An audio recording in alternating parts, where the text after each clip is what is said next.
नमस्कार. महासागरच्या खरीखरीमध्ये मी सुजाता आपले स्वागत करते. गेल्या वर्षभरात ज्या ज्या राज्यांच्या निवडणुका घेतल्या गेल्या त्या ठिकाणी पंतप्रधान मोदी यांनी एकमेव महाराष्ट्र वगळून सर्वत्र नवे चेहरे दिलेले आहेत. भारतीय जनता पक्षाचे हेच वैशिष्ट्य आहे जे त्यांना इतरांपासून वेगळे बनवते. आपल्या देशातील अनेक पक्ष विशिष्ट व्यक्तीच्या नावाने ओळखले जातात. मग तो उत्तरेचा समाजवादी पक्ष असो किंवा दक्षिणेचा द्रमुक असो.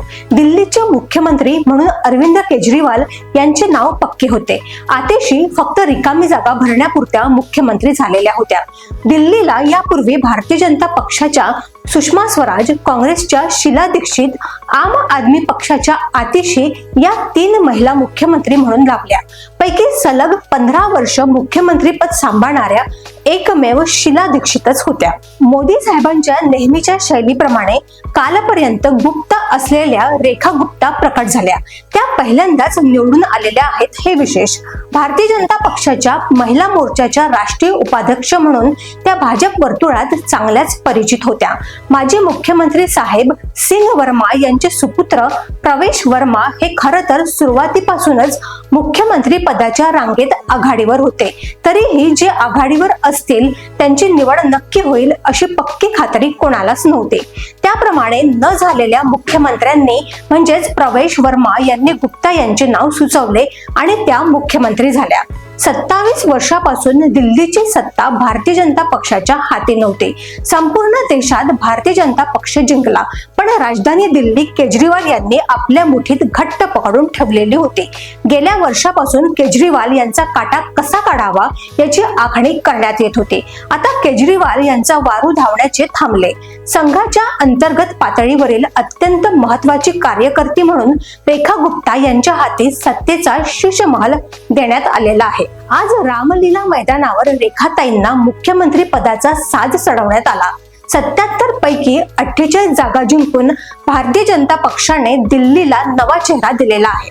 प्रवेश वर्मा उपमुख्यमंत्री आहेत. इतर 6 मंत्र्यांनाही शपथ देण्यात आली. आता दिल्लीची महापालिका आम आदमी पक्षाच्या हातून कशी काढता येईल याची तयारी करण्यात सुरुवात झालेली आहे. अरविंद केजरीवाल यांचा कार्यकाल केंद्र विरुद्ध राज्य यांच्यातील सत्ता संघर्षाचा कालावधी होता. अरविंद केजरीवाल यांनी स्वच्छ प्रशासनाचा नारा दिला होता. पहिल्या कार्यकाळात केजरीवालांनी जनतेला दिलेली आश्वासने यामध्ये आरोग्य सेवा, शिक्षण सुधारणा, मोफत वीज, मोफत पाणी वगैरे बऱ्यापैकी समाधानकारक सुरू होते. त्यानंतर मात्र केजरीवाल यांना दारू न पिताही फक्त दारूच्या वासानेच चित करण्यात आले. आता भारतीय जनता पक्षाचे नायब राज्यपाल आणि भाजपचे सरकार त्या दोघांचीही मेतकूट दिल्लीच्या जनतेला लाभप्रद होईल अशी अपेक्षा करायला हरकत नाही. रेखा गुप्ता पहिल्यांदाच आमदार झालेल्या असल्या तरी त्यांनी राजकीय व्यवस्थेचा अनुभव चांगलाच अवलोकन केलेला आहे. मुख्यमंत्री पदावर विराजमान झाल्यावर आता त्यांना बरीच साफसफाई करावी लागेल. मोदीजींनी आश्वासन दिल्याप्रमाणे ज्या योजना सुरू आहेत त्या बंद करण्यात येणार नाही आणि जी फुकटेगिरी आहे त्यात प्रमाणापेक्षाही वाढ होणार आहे.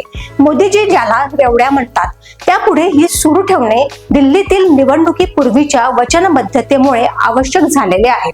विधानसभेच्या निवडणुकीपूर्वी महाराष्ट्रात जो जे वांछिल तो ते लाहो अशा छापाच्या अनेक घोषणा करण्यात आल्या होत्या.